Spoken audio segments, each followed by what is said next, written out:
தமிழக அரசியலில் அதிரடி திருப்பம். மே 4 முதல்வராகிறாரா விஜய்? 54% வாக்குகள் சாத்தியமா? தமிழக அரசியல் களம் இதுவரை கண்டிராத ஒரு மிகப்பெரிய மாற்றத்தை நோக்கி நகர்ந்து கொண்டிருக்கிறதா என்ற கேள்வி தற்போது பரவலாக எழுந்துள்ளது. தமிழக வெற்றி கழகத்தின் தலைவர் விஜய் வரும் மே 4 தமிழகத்தின் மக்கள் முதல்வராக பொறுப்பேற்கப் போகிறார் என்ற தகவல் சமூக வலைத்தளங்களில் தீயாய் பரவி வருகிறது. இது குறித்த கூடுதல் விவரங்களை இப்போது பார்க்கலாம். தமிழகத்தில் உள்ள 234 சட்டமன்ற தொகுதியிலும் தனித்து போட்டியிடும் தமிழக வெற்றி கழகம் சுமார் 54% வாக்குகளை பெற்று அமோக வெற்றி பெறும் என்றும், விசில் சின்னம் தமிழகத்தின் மூலை முடுக்கெல்லாம் ஒலிக்கப் போகிறது என்றும் அக்கட்சியின் தொண்டர்கள் மிகுந்த நம்பிக்கையுடன் தெரிவித்து வருகின்றனர்.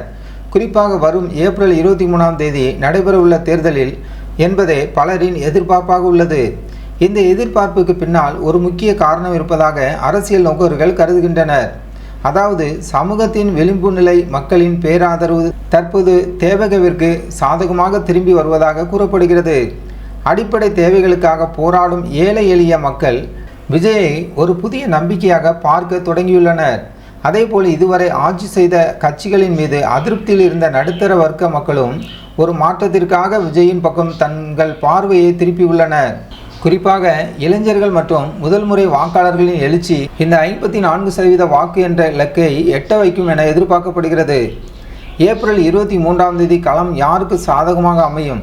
தமிழகத்தின் அடுத்த முதல்வர் யார்? மக்களின் இந்த பலத்த ஆதரவு மே 4 புதிய சரித்திரத்தை படைக்குமா?